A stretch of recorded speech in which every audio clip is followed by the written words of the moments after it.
बच्चों, मैं अरुण कुमार सिंह, सहायक अध्यापक कला, उमारमल राजकीय इंटर कॉलेज, जामू, जनपद अमेठी। आज प्रकृति चित्रण के अंतर्गत आपको कनेर का पुष्प कैसे बनता है इसके बारे में बताएंगे।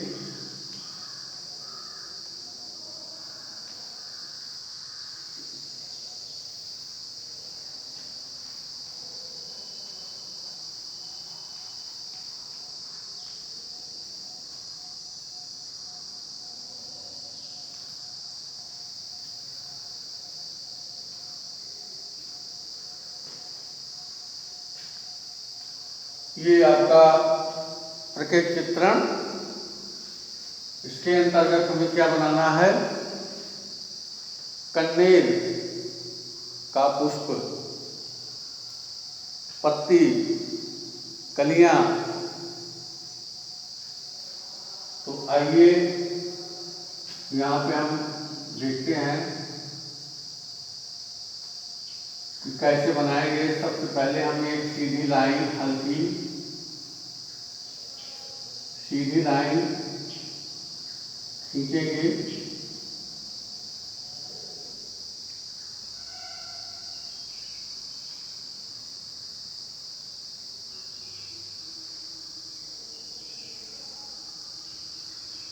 और इसी के साथ हम एक समांतर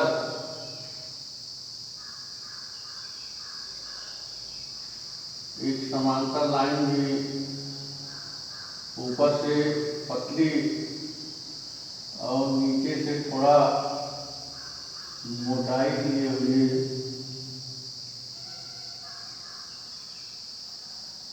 बनाएंगे।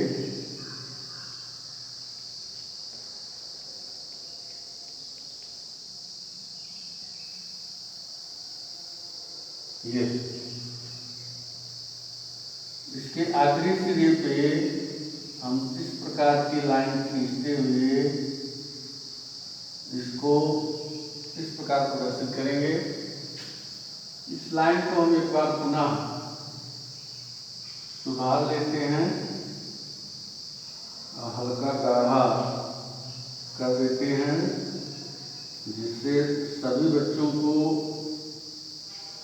दिखाई पड़े।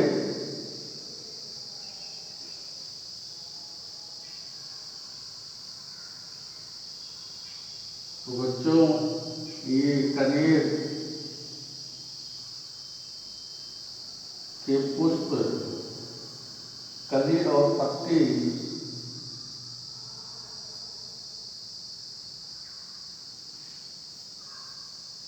का किस प्रकार चित्रांकन करना है, इसको हम यहाँ पे दिखाएंगे।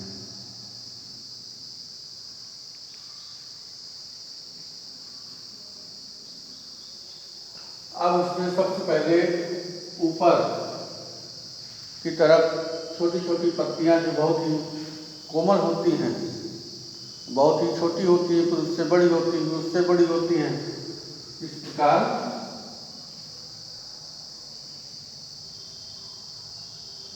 बनाते हुए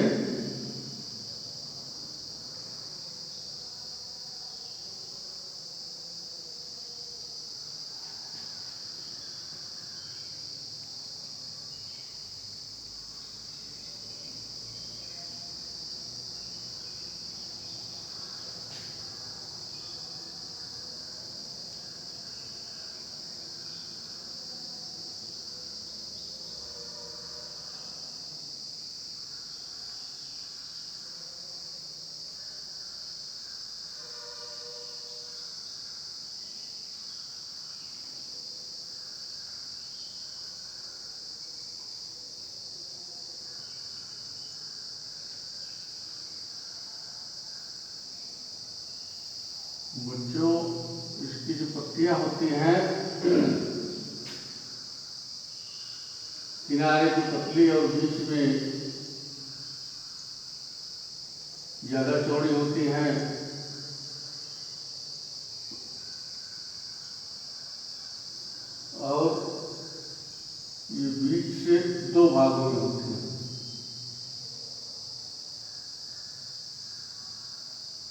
ये आप देख रहे हैं आपके सामने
ये बच्चों इसकी पत्ती है,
ये बच्चों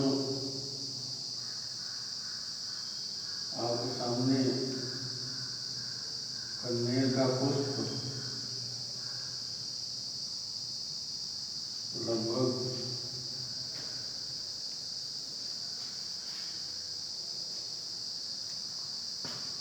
ये आप देख रहे हैं आपके सामने प्राकृतिक चित्रण में हमने कनेर के पुष्प को बनाया है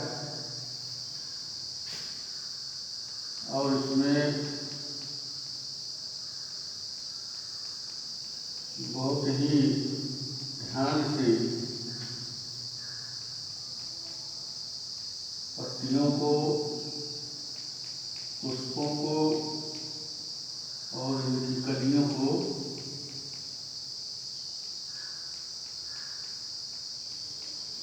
बनाना चाहिए। ये आप देख रहे हैं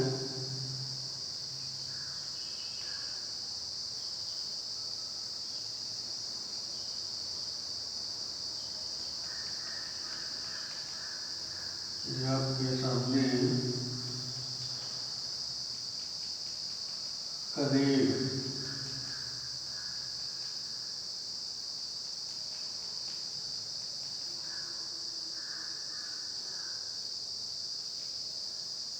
कनेर का पुष्प है।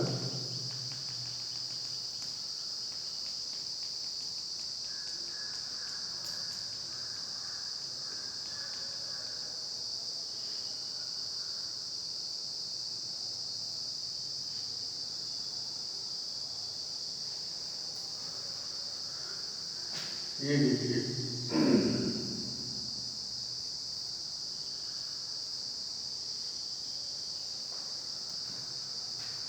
बच्चों, इसमें सबसे पहले आइए एक बार पुनः समझ लेते हैं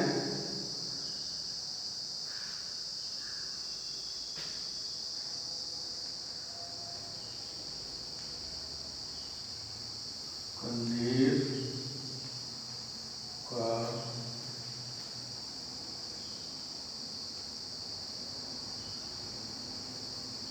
पुष्प।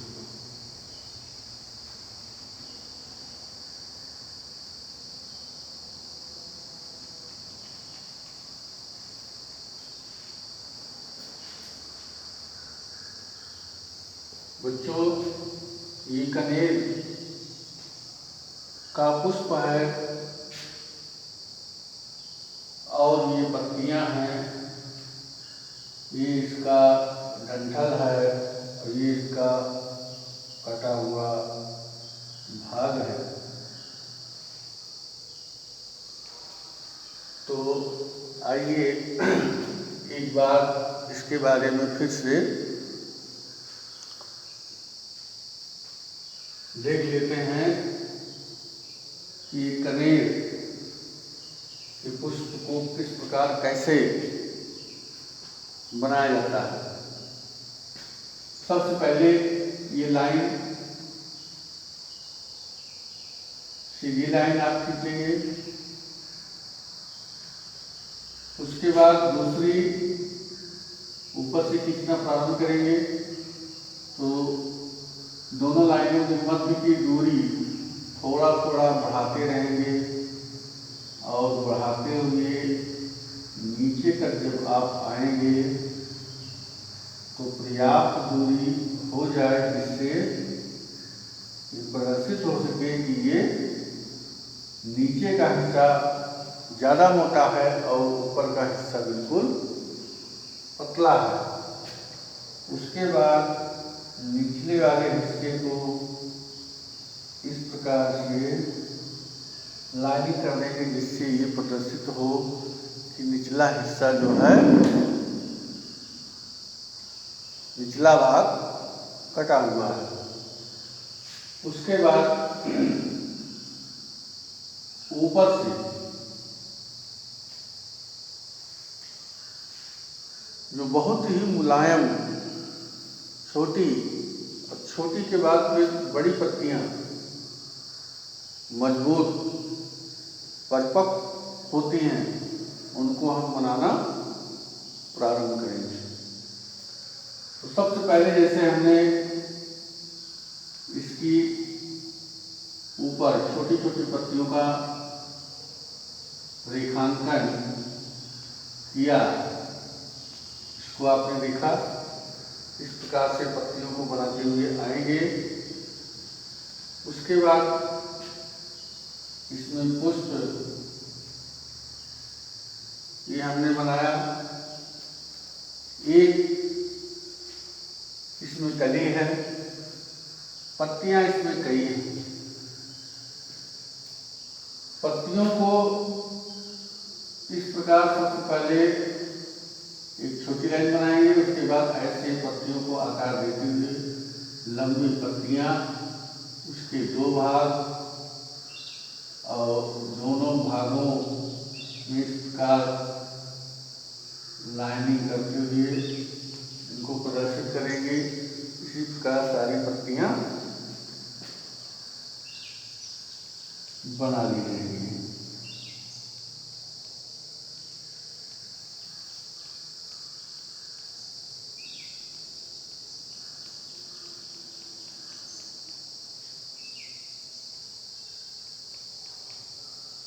पत्तियों को बनाते समय पत्ती का जो मध्य भाग होता है वो थोड़ा सा मोटा होता है, यानी चौड़ाई इसकी ज़्यादा होती है, और आखिरी भाग जो है थोड़ा पतला होता है बिल्कुल एकदम। तो उस तरीके से इसको बनाते रहेंगे। उसके बाद पुष्प जो आपके सामने ब्लैक बोर्ड पे बना हुआ है, उसको इस प्रकार से बना लेंगे।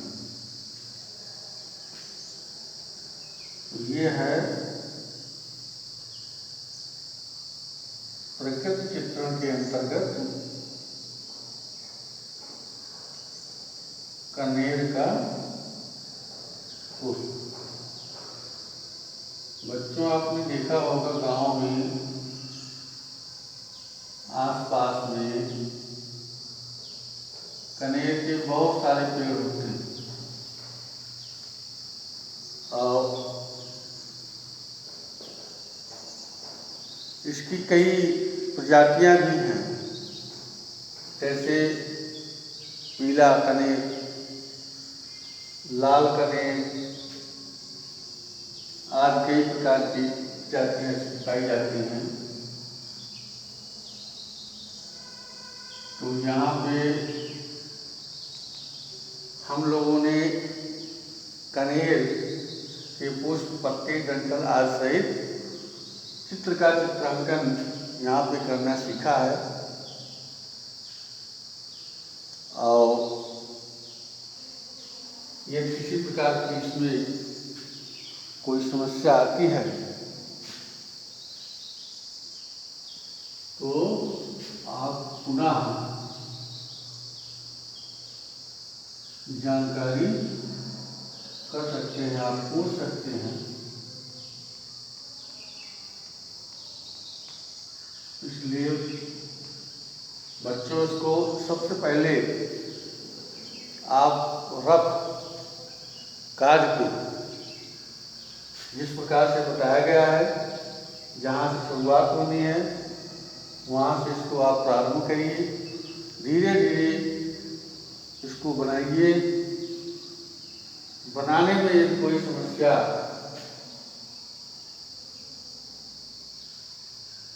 कहीं आती है उसको आप बताइए।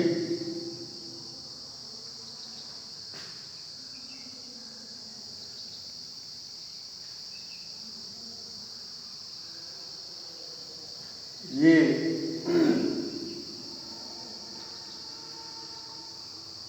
कनेर का पुष्प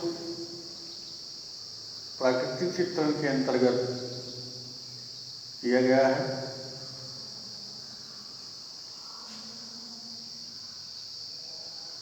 पुष्प का उपयोग हम कई प्रकार से करते हैं। आपने देखा होगा गांव में भी लोग क्या करते हैं, पुष्प को, पीला पुष्प ईश्वर को समर्पित करते हैं,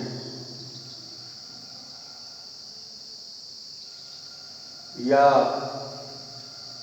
इसकी लोग मालाएं भी बनाते हैं, पूजा पाठों के भी काम में आता है, या श्रद्धा सुमन देने में भी पुष्प को अर्पित कर सकते हैं। तो ये है इस पुष्प के बारे में संक्षिप्त जानकारी। लगभग सभी बिंदुओं पे उम्मीद करता हूँ चर्चा हो गई है। फिर भी यदि कहीं कोई संशय हो, किसी को कोई असुविधा हो किसी भी बिंदु पे, तो वो जो है खड़ा होके पूछ सकता है।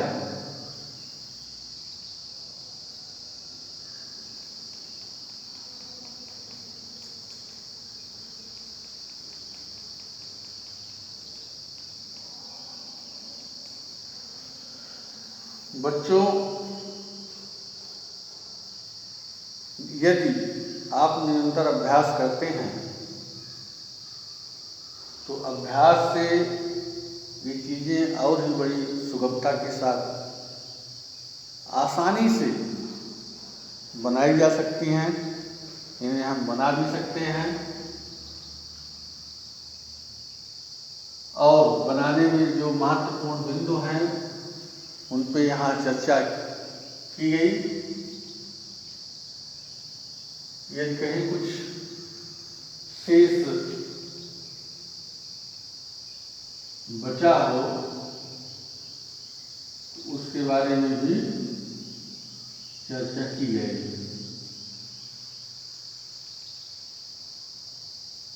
ये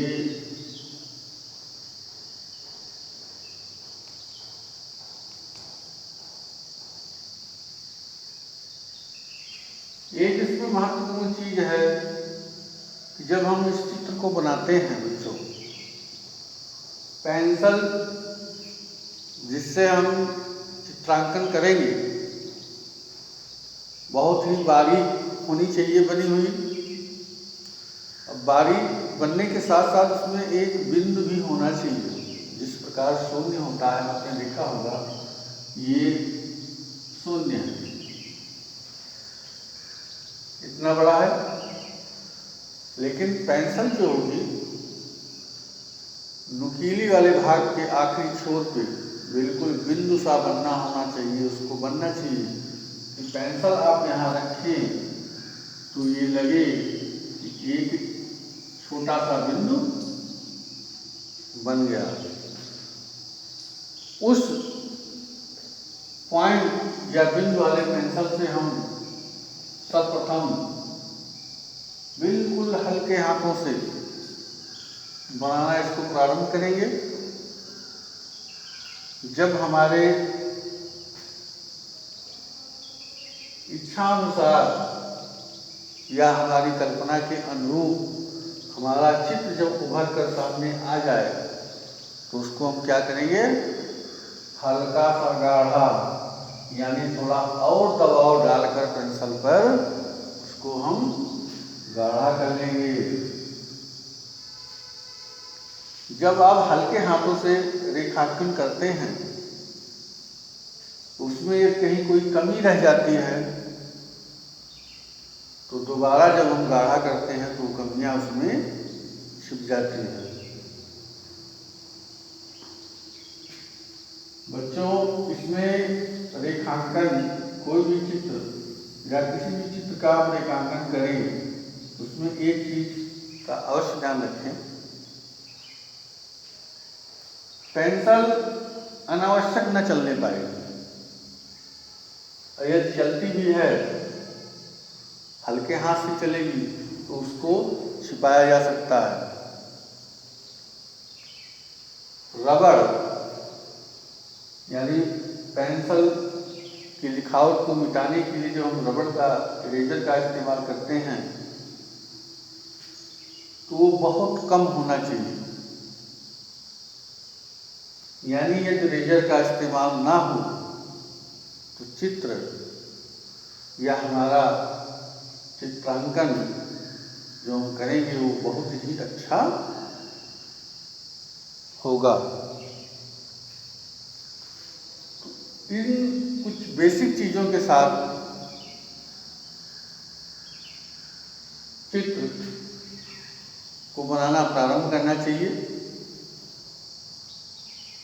और उसकी बारीकियों को हमेशा ध्यान में रखना चाहिए कि पेंसिल हमारी ठीक है, इरेजर हमारा सही है, किस प्रकार हमको प्रारंभ करना है और किस प्रकार उसको पूर्ण करना है, इसका भी जो है ध्यान रखना चाहिए। ये महत्वपूर्ण चीज़ें हैं। इसी के साथ आप इसका चित्रांकन निरंतर करते रहिए और यदि कोई समस्या हो तो इसके बारे में आप पूछ सकते हैं।